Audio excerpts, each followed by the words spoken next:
bersama dengan Koh Wendy Lopu ya, betul ya? Ya, betul. Assalamualaikum. Waalaikumsalam Sehat, Wen? warahmatullahi wabarakatuh. Alhamdulillah enggak. Alhamdulillah enggak ya, jadi enggak juga alhamdulillah ya. Iya, alhamdulillah. Oh, waduh.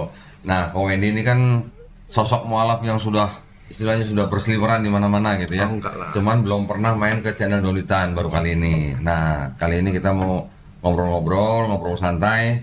Mau serius boleh, mau ketawa TV juga boleh, gitu. Santai aja. Kita sebagai sesama mantan kafir, Iya. ya kan? Mantan kafir, bener. Mensyukuri nikmat iman Islam. Nah, gimana kabarnya sekarang, Wen? Kabarnya alhamdulillah lagi sering bolak-balik rumah sakit lah. Oh, ini emang sekarang kerja di rumah sakit? Bukan kerja, Oh, kerja. ngilangin penyakit. Oh, ngilangin penyakit. Insya Allah. Oke, ya ini ujian ya. berarti ya. Iya, sambil ngurusin mualaf. Emang siapa yang gemuk? Mualaf siapa yang gemuk? Mualaf siapa yang gemuk? Kok dikurusin? Mengurusi mualaf.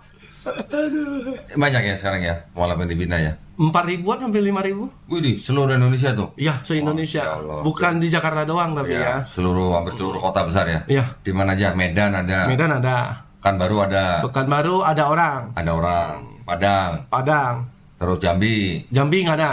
Loh, kok Jambi nggak ada? Belum. Insya Allah nanti. Bikin dong.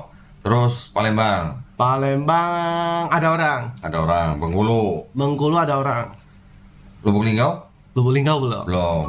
Waduh, Lampung ada. Lampung ada orang. Lampung ada ya, banyak ya kalau nggak salah waktu itu ya. Jakarta udah pasti ada MCIP Jakarta.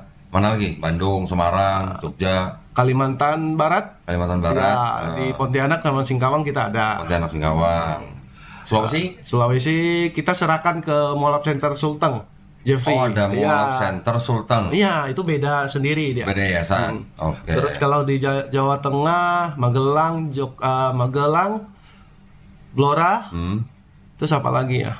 Semarang, Semarang, Jogja, ada Wonosobo, Banjarnegara. Wonosobo, Banjarnegara. Oh, banyak. Oh iya, Banjarnegara kemarin ketemu gua. Iya. Orang-orang ngapak gitu ya. Gua ketemu. Alhamdulillah. Jawa Timur, Surabaya, Jawa Timur, Surabaya ada ini, Ustadz Angga kan? Ustaz MCP juga. Bukan, dia Mualaf Center Surabaya. Oh, Mualaf Center Surabaya. Oh, sama itu PT? PT enggak? PT enggak. Belum. Belum ya. Oke. NTT ada. NTT ada. Di mana? NTB ada. Di NTT Kupang ada. katanya. NTT di apa ya? Soe. Soe apa Oe? Soe. Oe. Soe gua tahu Soe tuh. Pernah gua ke Soe. Nggak sampai ke itu apa Batu Kopa gitu nggak ada. Ada. Batu Kopa ada? Ya, cuma pas Ramadan aja karena kan orangnya lagi belajar di Bogor. Oke. Oh, ininya pengurusnya. Pengurusnya Oke. yang sekarang stay di NTT itu Akwat. Oh. Perempuan. Ada berapa mualaf sana? Mualaf di sana.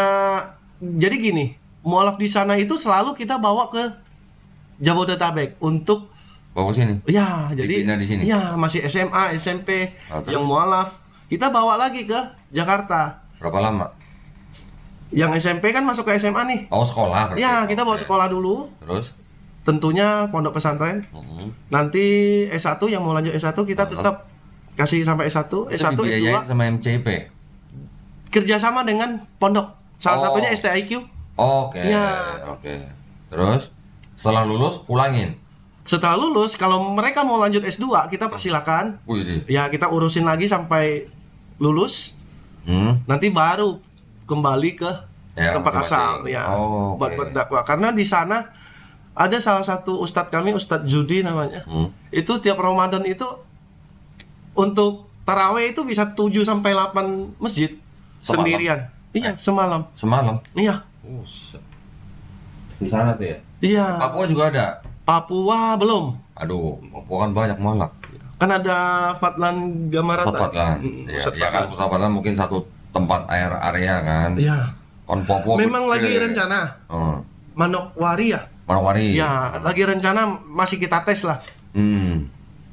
Cepetan aja lah. Banyak sono mualaf. Harus dites dulu. Kita juga Gerah mualaf juga ada di Papua. Oh. Yang ngurus Bu Paulus Ariance. 600 mualaf ini. Masya Allah. Banyak. Berarti sekampung-sekampung ya. Iya. Benar, makanya tinggal cari area yang masih belum ada lah. Banyak kan. Ambon ada. Maluku. Di Ya, Maluku Ambon, di Masohi. Masohi. Ya. Nggak sampai ke Halmahera. Al-Mahirah ajar. Kita Ada tetap- juga, Iya. ada orang juga. Mm-mm. Waduh. Lagi tes juga di Ternate. Ternate. Iya, lagi Jadi kita total sekarang yang dibina ada 4.000. 4.000-an, 4.700 apa 4.300 Hampir gitu. 5.000 berarti. Iya, hampir 5.000. Waduh. Programnya apa aja? Programnya ya selesai syahadat, kita nyari amal jariah kan, Mm-mm. ngajarin wudhu, Mm-mm. ngajarin sholat, selesai ngajarin sholat, mulai ngajarin dia iqra atau cara cepat buat belajar Al-Quran. Biasanya Selesai. satu mualaf dari dia syahadat sampai dia bisa ikro di MCP programnya berapa lama? Gimana? Sampai iqra. Dari syahadat sampai dia bisa ikro. Dulu Sampai- masih pakai sistem ini, tergantung orangnya ya. Kadang-kadang yang udah tua-tua, kayak 30 ke atas agak susah, mungkin 3 bulan sampai 6 bulan. Oh. Nah sekarang ada program cepat itu kita butuhnya 90 menit, udah bisa baca Al-Quran. Wih. Pakai apa? Demaji. Oh. Iya. Boleh tuh diterapkan Coba di aja. Geraha Mula. Boleh dong, Tan, minta. 90 menit, bisa. Pakai apa modelnya? Pakai video gitu. Pakai buku. Jadi buku nanti ada misalnya huruf ini, Hmm. biasanya keseharian kita apa gitu, Oh. barang apa, nah nanti diaplikasiin ke situ. Oh gitu. Mm-mm. Boleh dong, Tan. Boleh. Bagi-bagi ya. Mm-mm. 4.700. Waduh, hampir goceng ya berarti. Iya, ambil goceng. Itu dulu juga ini, binaan lu bukan? Bukan, dia Oh. sama Kohani, Oh, syahadatnya sama Kohani. ini. Ya. Berantem dulu tuh sama keluarga. Sampai sekarang masih dilepehin nggak tuh? Ya, dibahas lagi, Mel. Masih dilepehin. Dibahas ya. Kali lo podcast Kalau ini. setelah podcast sama mualaf di sini kalau ada Melisa, kenapa Melisa mulu ya? Santai lah. Karena sampai sekarang masih dilepehin gitu ya. Oh. Iya, lu sama keluarga gimana? Saya waktu masuk Islam, pas syahadat pertama, sebenarnya ada yang senang, ada yang enggak. Oh, Keluarga besar kayak paman, bibi itu pada nggak senang. Oke, yang seneng siapa? Ibu saya. Lo kok? Nah, karena ketika kafir sering berpindah-pindah agama nggak jelas tadi itu, hidup saya nggak teratur. Terus? Ya boleh dibilang brengsek lah ya, sampah masyarakat lah. Waduh, jangan dong. Terus? Nah, suka dugem segala macam, jual narkoba. Waduh. Nah, akhirnya setelah saya memberitahu bahwa saya sudah syahadat, saya mendeklar, "Mas, saya udah syahadat ya." Sama papa saya, "Pak, saya juga udah syahadat." Papa saya tidak mengiyakan juga tidak melarang. Nyokap? Nyokap kalimat pertama yang keluar, "Alhamdulillah." Aku bisa. Alhamdulillah setan di rumah udah pergi. Lo nyokap lu waktu itu agamanya apa? Agama Katolik. Oh, Katolik. Bokap juga Katolik. Bokap Konghucu. Oh, bokap Konghucu. Nyokap Katolik. Berarti kalau bokap setahun sekali buka meja dong? Iya. Hah? Dia kan gimana ya? Semi-semi broken home lah, setahun pulang sekali. Oh gitu. Istrinya ada 2 soalnya. Oh, oke. Oh, Konghucu boleh ya? Boleh. Mau berapapun juga Oh, oke. unlimited malah. Iya, unlimited. Aduh. Ya kan terbukti kan, papa aku kan nikahnya 2. Iya. Nggak ada yang ngelarang ya? Iya, nggak ada yang ngelarang. Berarti dulu lu sering dong ikut itu bersihin patungan konghucu. Jadi sampai suatu waktu aku dari pindah Katolik Kristen, akhirnya diajak Konghucu. Pernah diajak Konghucu? Pernah. Umur Sembayang. berapa? Umur berapa? Ya paling umur 15-16 gitu. Oh, 15. Terus? Jadi waktu mau Sinca, sebelum Sinca itu ada inilah sembayang. Bawa ayam, bawa kue segala macam kan. Dia kan tahu saya lagi cari agama. Udah Wen, ikut saya aja. Agama yang paling bener tuh Konghucu. Oke. Terus? Ini mohon maaf ya warga Konghucu. Iya. Jadi begini, Terus? saya pikir kenapa enggak saya mencoba. Atau salah satu secara tidak langsung agama yang boleh dianut sama orang Tionghoa itu Konghucu, Buddha, Kristen, Katolik. Iya. Selain Islam. Itu kenapa tuh? Boleh nggak? Kalau saya pribadi, mungkin doktrin tidak sengaja ataupun disengaja dari keluarga ataupun memang lingkungan. Jadi dulu lihat orang Muslim selalu panggilnya Huana, Iya. otak terbalik, Tiko. ya, Fankui. Pankui. Iya. Terus? Jadi ada rasa benci di situ. Tetangga aku yang Muslim, namanya Pak Haji Sofian. Dia kalau lagi masak berlebihan, terutama Idul Adha, pasti datang ke rumah ngasih makanan. Ya. Dia lagi jalan ke rumah, saya udah berpikir dulu nih, ini pasti mau minjem duit nih. Hah? Gitu. Ini pasti ada maunya nih sama saya. Terus? Padahal enggak, niat dia ngasih makanan. Dia udah ngasih makanan pun, saya masih berpikir, ini jangan-jangan diracun nih. Terus sampai segitunya loh. Iya, dulu. Ya, Mungkin doktrin nggak bagus lah ya. Saya nggak mau munafik, saya harus mengakui ini. Ya. Enggak, memang bener ada. Memang ada Di kan? keluarga gue juga ada omongan-omongan begitu ada. Nah, ketika saya ikut papa saya sembahyang, saya agak bingung nih. Sepelit-pelitnya, segila-gilanya nyari uang seorang Cina, dia pasti mikirin surga dan neraka. Nah, ada dua hal yang gue lihat di situ. Ini mohon maaf ya, biar mungkin ini saya yang salah. Jadi saya berpendapat di situ, siapa yang megang kunci surga? Siapa yang megang kunci neraka? Di Konghucu itu kan kelenteng pasti ada satu dewa yang kecil tersendiri di pojok. Itu namanya Datuk kalau nggak salah. Juru kunci. Ya, saya pikir nih juru kunci neraka nih. Karena kan di fotonya itu kuku panjang, Terus kotor, Ya. bulu banyak, gigi taring gitu. Nah, ini neraka nih. Nah, yang megang surga siapa? Saya nanya ke papa saya. Pak, yang megang kunci surga siapa? terus Ini semuanya nih. Lah, kalau banyak ngeri nih. Surga yang mana kan? mungkin karena banyak, mungkin jadi banyak kali surganya. Itu makin bingung. Surga itu kan harus satu. Nah, yang kedua, ini mohon maaf sekali lagi, ini pendapat saya waktu Ya, itu. ya. Di Konghucu ada tradisi sebelum sembayang, sebelum kue segala macam dibuka, kita bakar uang. Saya tanya papa saya, Pak, ini bakar uang buat apa? Buat minta rezeki, minta kesehatan, minta kekayaan, minta semuanya lah. Lah, kok minta sesuatu harus ngasih sesuatu? Ya. Ini gravitasi dong. Bolak-balik. Bolak-balik. Gravitasi. Take and give dong. Iya, take and give. Terus? Lah, kalau Tuhan kita butuh dikasih uang, dia aja butuh uang. Gimana mau ngasih kita uang? Uang yang dibakar itu bukannya uang yang buat ini, yang buat Cengbeng. cengbeng. Iya, kan ada, tapi dia khusus tuh yang warna merah, Iya, terus dengannya ada cap merah Iya. hologram gitu lah. Iya, iya. Nah, itu dibakar. Gue nanya ke papa saya, kalau begitu kita ini dong ngajarin nepotisme dong. Nepotisme. Papa saya diam di situ. Nah, itu salah satu hal yang membuat aku nggak cocok nih Konghucu. Berarti dulu di rumah lo ini miara patung Kuan Kong. Kebetulan yang sering di rumah kan mama. Jadi mama ada patung Bunda Maria di situ, ada Yesus di situ. Oh, nggak ada Kuan Kongnya berarti? Sekarang ada. Koko yang paling gede saya kan udah sekarang pulang ada. ke kampung. Oke. Ya, di Singkawang. Dia bikin kelenteng satu di belakang rumah. Jadi suatu hari saya pulang 2 hari lah kalau nggak salah. Saya pulang ke Kalimantan. Di depan ada Yesus, di belakang ada apa tuh patung dewa. Ya, ya. Saya sholat di tengah. Ngadep kemana itu kiblatnya?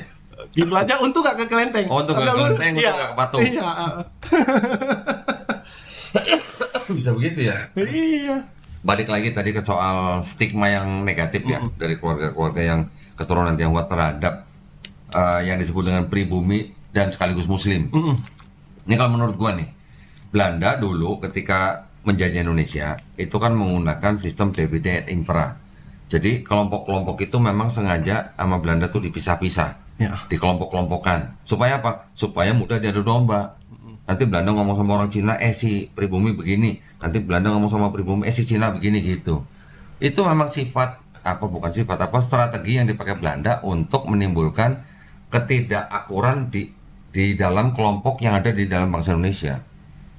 Terus ketika Belandanya sudah kabur, udah cabut, lah kan yang kelompok-kelompok ini, terutama yang Cina nih, kan kayak apa ya? Kayak anak kehilangan induk gitu.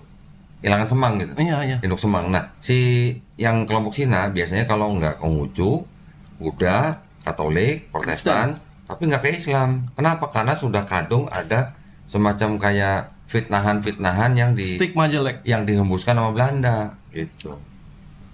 Saya juga nggak tahu ya, mungkin dari kecil. Saya kan tidak ada di zaman Belanda. Saya zamannya udah merdeka, udah inilah, udah ngerasain enaknya ya. Cuma ya, saya taunya ini keluarga. Keluarga atau lingkungan sekitar yang membuat saya seperti itu. Tapi mungkin mungkin nggak semua daerah sama. Maksudnya gini, hasil hasutan atau divide et impera Belanda itu nggak nggak semua sama di semua daerah gitu. Menurut saya, Hmm. saya kan pernah ke Surabaya, pernah ke Pekanbaru. Stigmanya sama. Stigmanya memang sama, tapi tingkat kerukunan umat yang beda-beda suku dan ras itu mungkin nggak semuanya sama.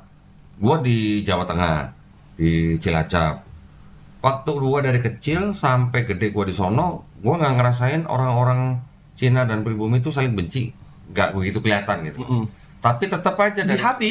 iya, tapi tetap aja di kelompok yang dari Cina selalu ada kayak semacam omongan-omongan yang kurang enak didengar lah. Iya, gitu iya, lah, iya. ya.